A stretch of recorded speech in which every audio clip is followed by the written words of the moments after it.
चुड़ैल वाला मोड़। अध्याय 8। पापा, बस होने का तो साफ मतलब है कि वो चुड़ैल नहीं थी।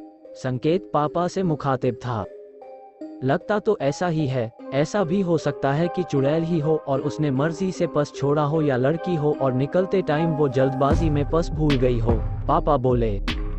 कुछ समझ नहीं आ रही आपकी बातें पापा। या तो वो लड़की है या चुड़ैल, दोनों तो नहीं हो सकती ना। संकेत बोला। तेरा जवाब तेरे पास ही है, बस खोल, तुझे तेरे कुछ जवाब तो मिल जाएंगे। पापा बोले। संकेत ने कांपते हाथों से पस की चेन खोली।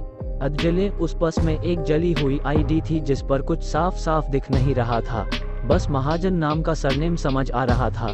किसी ऑफिस की आईडी महसूस हो रही थी। संकेत ने फिर से पस में हाथ डाला तो एक आई लाइनर पकड़ में आया। लिपस्टिक, बिस्किट के पैकेट, एक सैनिटरी नैपकिन जो इस्तेमाल भी नहीं हुआ था, कुछ अधजले कागज और 4 अंगूठियां।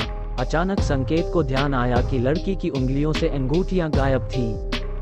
पापा, कागजों से तो कुछ समझ नहीं आ रहा, पर चुड़ैल सैनिटरी नैपकिन तो इस्तेमाल नहीं कर सकती। वो लड़की थी पापा। संकेत खड़े खड़े उछल पड़ा था।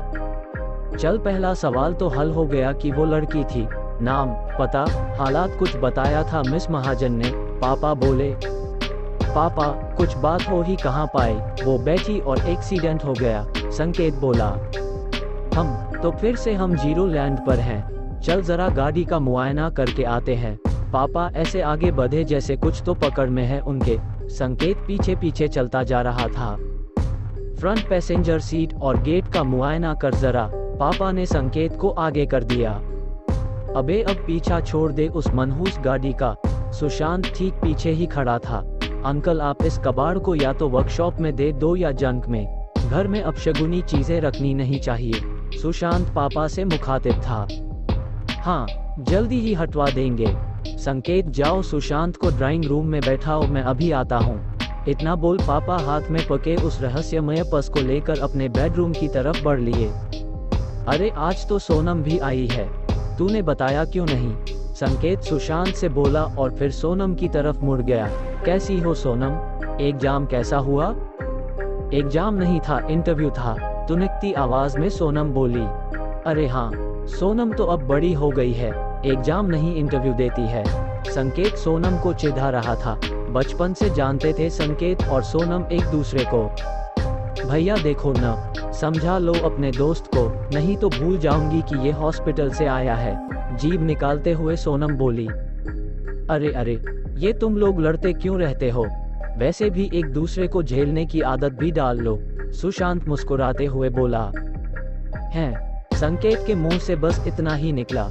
एक्चुअली सोनम, इंटरव्यू की तैयारी के चलते तुझे हॉस्पिटल में मिलने आ नहीं पाई, तो मैं और ये दोनों चाह रहे थे कि कुछ दिन ये तेरे घर पर रुक कर तेरी देख रेख कर ले और अंकल आंटी की मदद।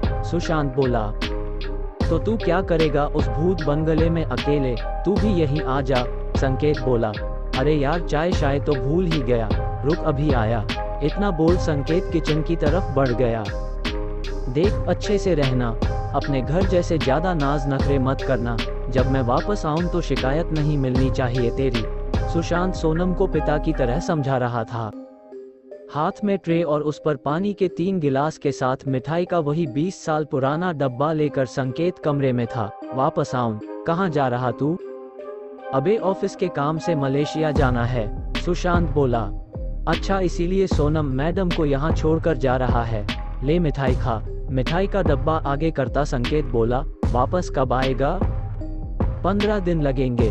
और ये बता साले कंजूस, कब फेंकोगे ये हड़प्पा की खुदाई से निकला डब्बा? सुशांत बोला। चल भाग, ऐतिहासिक अमानत है हमारी ये, संकेत बोला। कुछ देर की बातों के बाद सुशांत सोनम को छोड़कर निकल गया। अब कमरे में सोनम और संकेत अकेले थे। दोनों बस एक दूसरे को देखने में लगे थे। सन्नाटे को तोड़ने का काम माँ की आवाज ने किया। अरे सोनम बिटिया, तुम कब आई? माँ, सुशांत भी आया था, उस अब्रॉड जाना था 15 दिन के लिए, तो अभी 15 दिन सोनम हमारे साथ ही रहेगी। संकेत माँ से बोला। ये तो बड़ी अच्छी बात है, मुझे भी कोई बात करने वाला मिलेगा। तुझे प्रॉब्लम न हो तो तेरे बगल के कमरे में ठहरा दूं इसे। माँ बोली। नहीं, मुझे क्या प्रॉब्लम होगी, ठहरा दो। संकेत ने कंधे हिलाते हुए बोला। इतने में पापा की जोरदार आवाज आई। संकेत अंदर आ। यदि आप वीडियो अभी भी देख रहे हो तो प्लीज चैनल को सब्सक्राइब करें एवं वीडियो को लाइक करें। थैंक्स, मिलते हैं अगले पार्ट में, तब तक के लिए बाय बाय।